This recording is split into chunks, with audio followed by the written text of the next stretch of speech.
À l'approche des élections législatives du 29 décembre prochain, le paysage politique tchadien est en pleine ébullition. Entre alliances stratégiques, débat sur la transparence du processus électoral et attentes des citoyens, eh bien, l'heure est à la mobilisation générale.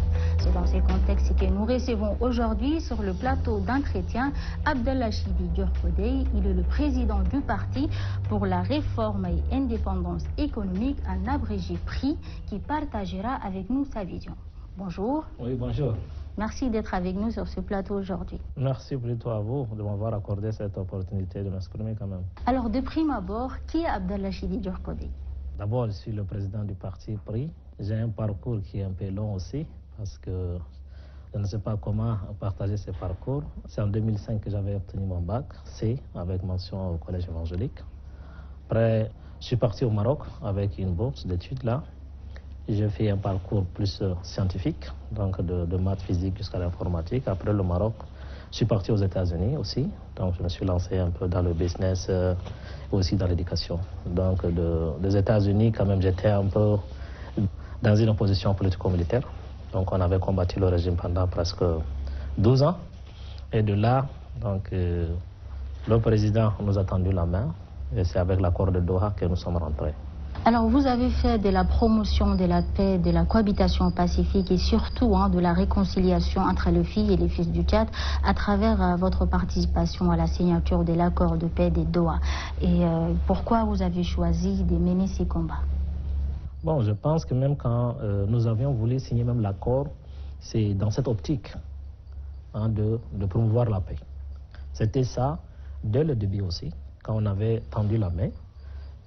La main n'a pas été acceptée parce que chaque président a sa façon de voir les choses et chaque président aussi a sa vision de considérer une rébellion ou non. Donc on n'a pas été compris et je pense que on avait gardé quand même l'espoir pour un Tchad toujours uni et puis un Tchad prospère. Et avec l'arrivée du président, je pense, Mahamat, qui a eu presque la même vision que nous, il voulait la paix sans passer par la guerre. Et je pense que c'est de là où on avait eu un premier contact, c'était en Turquie, de la Lomé, au Togo. Donc c'est un long processus. Tout découragé, et il maintient la même énergie et il n'a pas changé aussi cette idée de paix. Et on est arrivé jusqu'à signer cet accord. Et c'est vrai aujourd'hui, on continue parce que si la paix était définitive, on aurait quand même dû chercher, c'est-à-dire un autre terrain de combat, un autre terrain de bataille. Mais comme vous le saviez, il y a toujours une main extérieure qui veut contrôler un peu le Tchad, qui veut aussi imposer sa façon de vivre. Et vous avez vu aussi à travers des sorties médiatiques, on avait vu quand même des gens qui s'attaquent même à un président d'un pays souverain aussi. C'est toujours dans l'optique de nous créer des problèmes et oublier cette bataille de paix. Et donc nous, en tant que parti, on est fidèle à notre engagement qui est la promotion de la paix. Et jusqu'à présent, on tient et que le président aussi, il est toujours ferme, sincère et il est honnête sur ce qu'il nous a dit à Doha et il continue à le faire. Jusqu'à présent, on avait entamé 2 premiers pas aussi dans tout ce qui est de d'air aussi. Donc je pense que nous allons continuer tant que le président il reste ouvert à tous les politico-militaires et aussi à ceux-là qui ont déjà créé le parti politique. Et toutes les clauses de cet accord sont-elles respectées? Pour l'accord de Doha, jusqu'à présent, les clauses sont respectées. Il ne restait que le DDR. C'est la partie la plus importante, un parti politico-militaire, parce que vous avez des éléments, vous avez des combattants qui ont quitté le Tchad et qui sont restés presque 10 à 15 ans. Donc il faut qu'il y ait une réinsertion socio-professionnelle, il faut des gens qui veulent investir, d'autres qui veulent réintégrer l'armée, d'autres qui veulent réintégrer. Donc c'est un long processus. Et là, on a besoin des moyens. Et au début, c'était le Qatar qui était le garant avec la communauté internationale. Comme vous le saviez, comme toujours, il y a des gens qui sont là et qui cherchent à déstabiliser le Tchad sur le plan politico-militaire, sur le plan économique, et ils sont toujours là. Donc, le Qatar ne maîtrise pas la situation socio-économique du pays, il ne maîtrise pas tout ce qui est militaire, il ne maîtrise pas tout ce qui est accord. Donc, il y a d'autres éléments qui partent de l'autre côté pour pomper, pour monter le Qatar contre le Tchad. Et voilà, le Tchad voulait tisser des relations avec, je ne sais pas, l'Arabie Unis, voilà, ceci, cela. Et ils sont forts dans ce domaine-là. Il y a des gens comme ça et c'est ça leur travail. Et qui a un peu tardé. Et comme le Tchad, c'est un pays souverain, on a d'autres solutions, on a d'autres partenaires, on n'a pas que le Qatar. Donc, on a cherché d'autres qui sont là et qui sont ouverts et qui sont prêts à nous aider.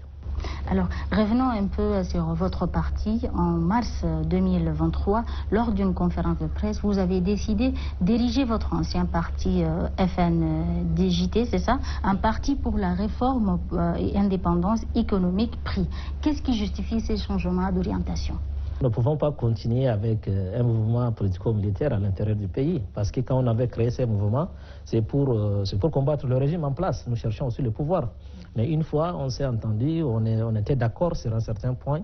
Et dans les clauses, donc on avait demandé de transformer nos mouvements politico-militaires à des partis politiques parce que nous voulons toujours continuer la lutte. Nous voulons aussi, avec le président, aider ce pays-là à avancer. Donc on ne peut pas rentrer au pays et rester bras croisés ou bien attendre à des postes.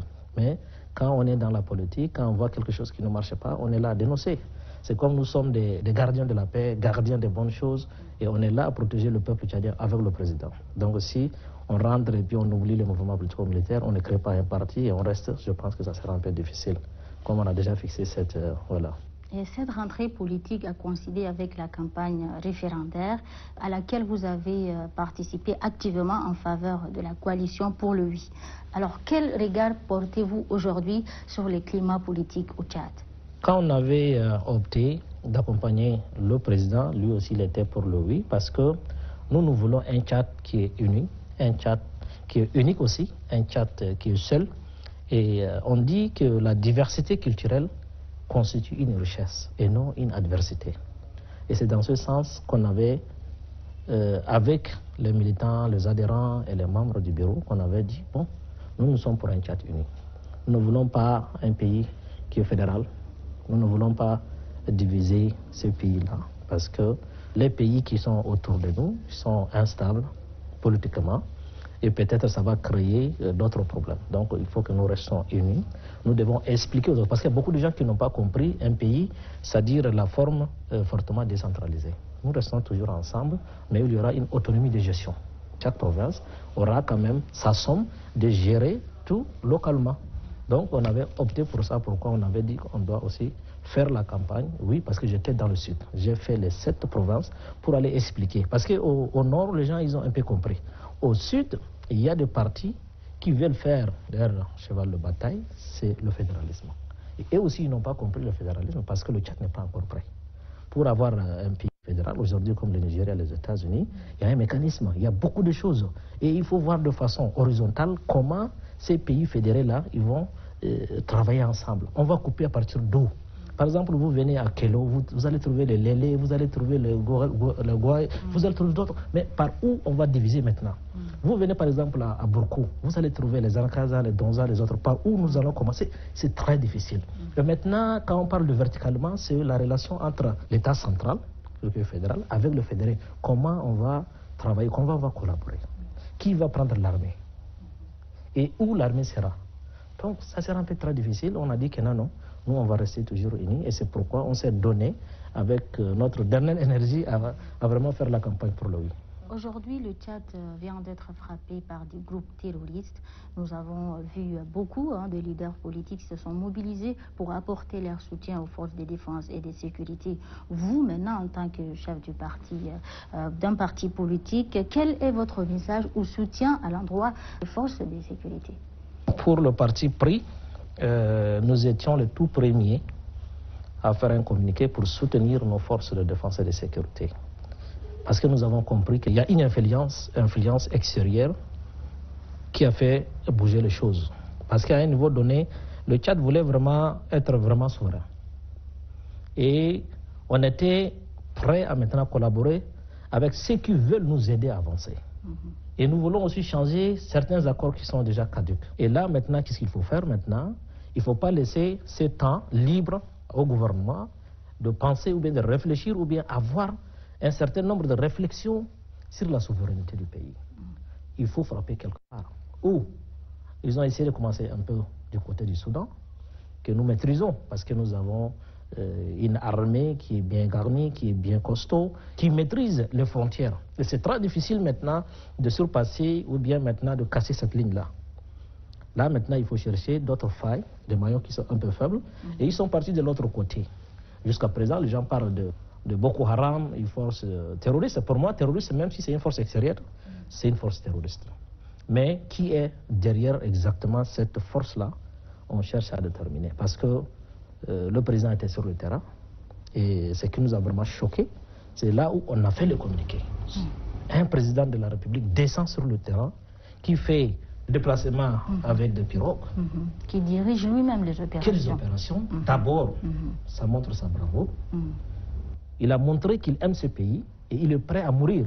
Parce que être sur des pirogues, dans un endroit qu'on ne maîtrise même pas, et on est face à un ennemi qui est prêt à mourir. Parce que quand vous êtes face à une rébellion, c'est des gens qui cherchent le pouvoir. C'est des gens qui ne veulent pas mourir. Parce qu'eux aussi, ils veulent vous battre et prendre le pouvoir. Donc, on a cette idée derrière de survivre. Mais ceux-là, ils sont prêts à mourir. Et là, quand vous avez pris ces dangers, le président a montré. Mais normalement, le chef de sécurité du président ne doit pas accepter. Dans un pays normal, comme les États-Unis aujourd'hui, le chef de sécurité doit démissionner. Un président que le peuple tchadien qui compte sur lui. Imaginez le président de l'Assemblée est malade et que le président tombe.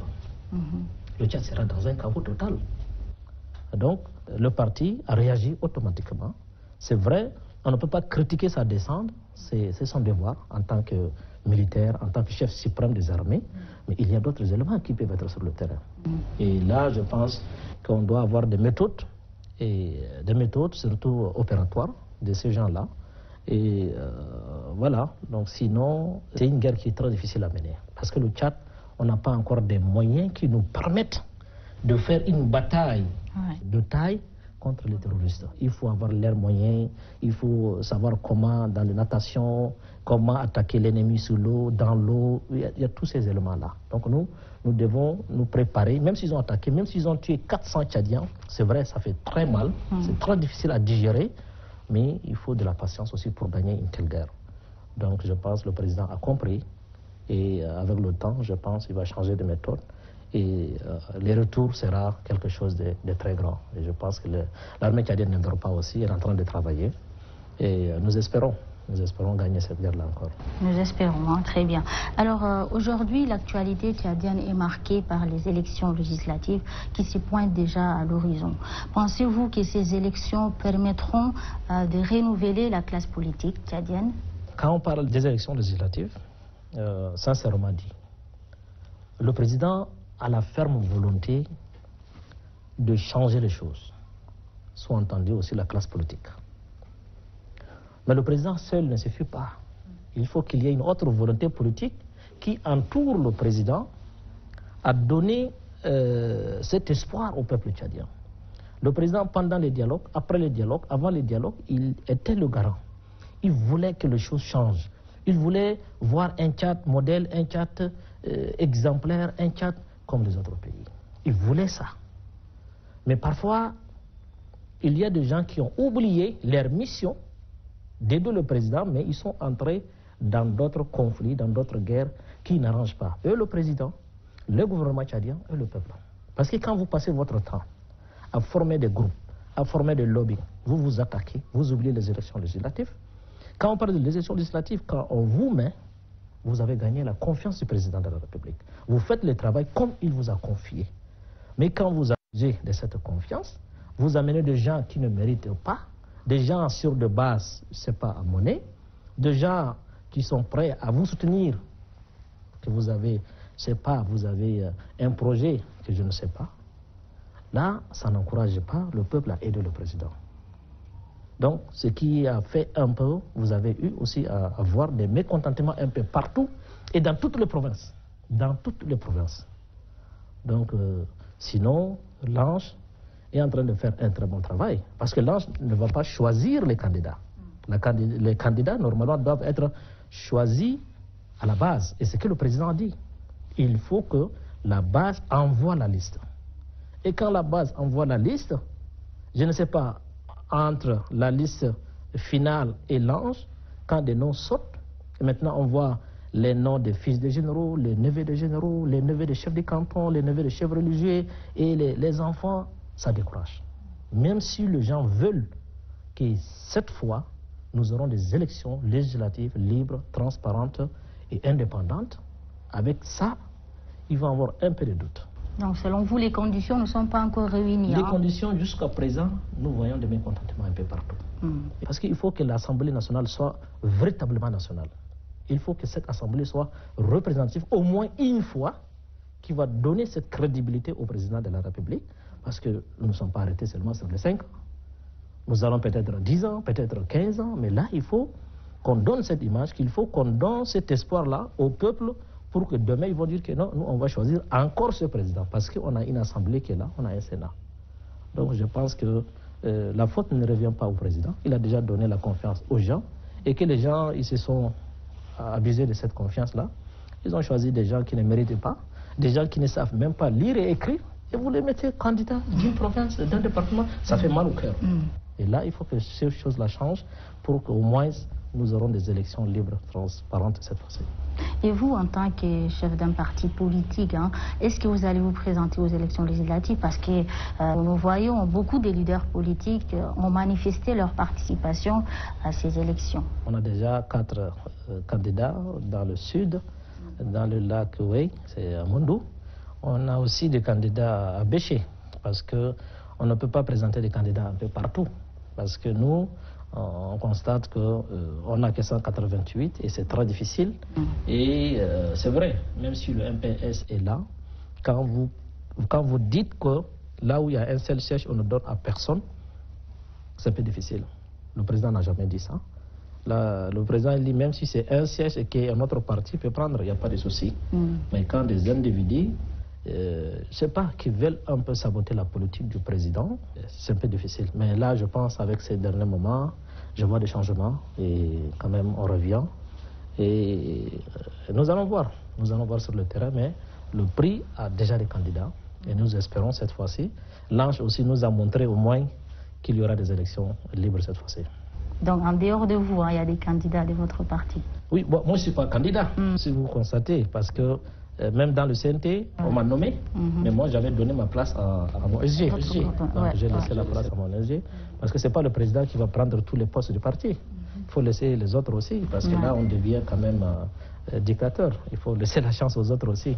Et quelles sont les priorités de votre formation politique dans la perspective des législatives? Nous voulons une assemblée nationale, véritablement représentative. Il faut avoir toutes les couches dans cette assemblée-là.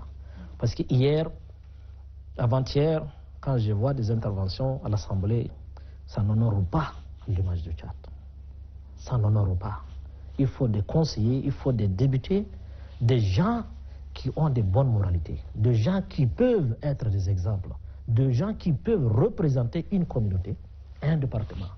Mais quand vous choisissez des conseillers qui viennent raconter, attaquer directement des personnalités, leur vie privée, je pense qu'il faut... On commet toujours des erreurs, mais je pense que la prochaine assemblée, le président doit bien réfléchir, le parti au pouvoir doit bien réfléchir, de bien choisir ces hommes, parce qu'à l'Assemblée, il y aura des débats. C'est vrai, aujourd'hui, quand vous voyez un peu les transformateurs, quand vous voyez leur coalition, des gens qui veulent boycotter, ils ne sont pas contre le régime, ils ne sont pas contre la personne du président. Masra a travaillé avec le président.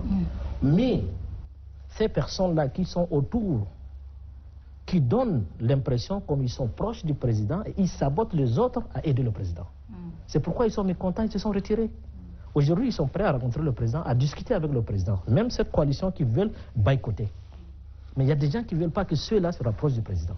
Parce que c'est des gens qui ont de très bonnes idées, qui veulent conseiller le président, qui veulent dire au président, laissez tous ces opposants-là être dans l'Assemblée, on va vous aider à faire passer des bonnes lois. Ce n'est pas des lois comme ça, un ministère qui lui semble bien et puis il passe. Non, vous n'aidez pas le président dans ce sens-là. Donc il n'est pas encore tard que le président va profiter. Il n'a qu'à appeler les transformateurs. Il peut appeler aussi cette coalition de boycotteurs ou bien de saboteurs, entre guillemets. Il est temps. On peut repousser la date, ce n'est pas un problème. Pour avoir une assemblée vraiment de taille, on peut repousser jusqu'à janvier, février, ce n'est pas un problème. Mais appelez ces gens-là. Le président n'est pas contre ces gens-là aussi. Il y a des intermédiaires qui sont entre le président et ces gens-là qui poussent ceux-là à être un peu, ils veulent seulement eux qui restent dans ces systèmes. Et au finish, ils n'aident pas. Aujourd'hui, vous avez tout ce qui est les inondations, les gens souffrent, les gens meurent. Mais quand vous voyez tous les réseaux sociaux, chacun y cherche les défauts de l'autre. Chacun y cherche à faire tomber l'autre au lieu de se concentrer sur les souffrances du peuple. Mais s'il y a cette opposition, s'il y a par exemple les transformateurs et les autres, ils vont aider le président. Ils ne vont pas accepter à être dans ce sens-là. Ils ont tout fait pour chercher les défauts d'un ministre, je ne sais pas, de telle autorité, maintenant faire les conflits, et ça décourage. Donc je pense qu'il n'est pas encore tard. S'il y a un seul conseil à donner, c'est revoir encore et puis appeler ces gens-là. Il faut qu'ils participent. Ce sont des Tchadiens aussi. Et face à un contexte sociopolitique parfois tendu, comment comptez-vous mobiliser vos électeurs et défendre vos idées? Ça c'est facile. Hein. Vous avez vu un peu pendant les élections présidentielles. Moi je fais le Sud. Hein. Je fais le Sud, je fais le fond village. Des gens qui prétendent être des transformateurs, mais ce n'est pas vrai. Ils donnent l'impression sur les réseaux sociaux. On est parti, on nous a accueillis de façon incroyable. Et ils sont prêts à vous écouter aussi. Parce qu'il y a des gens qui disent que non, le monde occidental, oriental, c'est la base de tel parti. Mais c'est fou. Moi, je fais des débats, je fais des meetings à Doba, je fais des meetings à Mundou. Des gens qui sont sortis massivement. Il ne faut pas coller à toute une communauté, je n'ai pas une étiquette d'un parti. Mais nous, il faut que les gens se mobilisent. Il ne faut pas avoir peur. Il faut aller vers ces gens-là, les écouter, et au moins faire quelques doléances. Mais quand tu viens, par exemple, pendant les campagnes, tu ramasses toutes les idées, tu viens, tu oublies ces gens-là. Jusqu'à 5 ans après, s'il y a des élections, tu reviens, ils ne sont pas fous quand même. Si vous avez quand même dit, il faut aller réaliser au moins 50 ou bien 60%, ils vont venir encore voter pour vous aussi. Donc, il faut que les gens changent de méthode et on peut faire une campagne très large et on va gagner aussi la confiance. Si le MPS veut, il peut aller s'installer dans tout le Sud, hein. Parce qu'il faut être sincère avec eux, il faut être honnête avec eux. Tu pars pendant les campagnes, tu distribues des t-shirts, des casquettes, 2000 francs de sandwich et tu repars après 5 ans. C'est pas bien. Mais quand tu viens, tu fais des forages, tu fais une école, tu fais un centre de santé, tu fais une route, je pense que l'année prochaine, ils vont voter aussi parce qu'ils ont déjà vu des réalisations qui sont concrètes. Voilà, c'est ça, il faut que les gens changent de méthode pour gagner la confiance de n'importe quel individu ou bien de n'importe quel citoyen. Aujourd'hui, il y a certaines formations politiques qui dénoncent des inégalités dans le processus électoral. Partagez-vous ces préoccupations? Chacun a sa façon, chacun a sa façon de dire les choses. On a des lois dans ce pays-là, on a un code, on a une assemblée nationale ou bien, je ne sais pas, c'est un conseil national qui a validé. Et on ne peut pas être contre, ce sont des Tchadiens comme nous. Et ils ont étudié le texte et ils ont validé. Bon, c'est normal, l'opposition a toujours quelque chose à dire. Mais je pense qu'il faut laisser les gens parler, c'est normal. Et c'est vrai, au nord aujourd'hui, c'est vrai, la population a grandi. Et les gens ne savent pas ce qui est au nord aussi. Quand elle dit seulement Faya, il a le Faya de 1960, de 1950. Le Faya a grandi.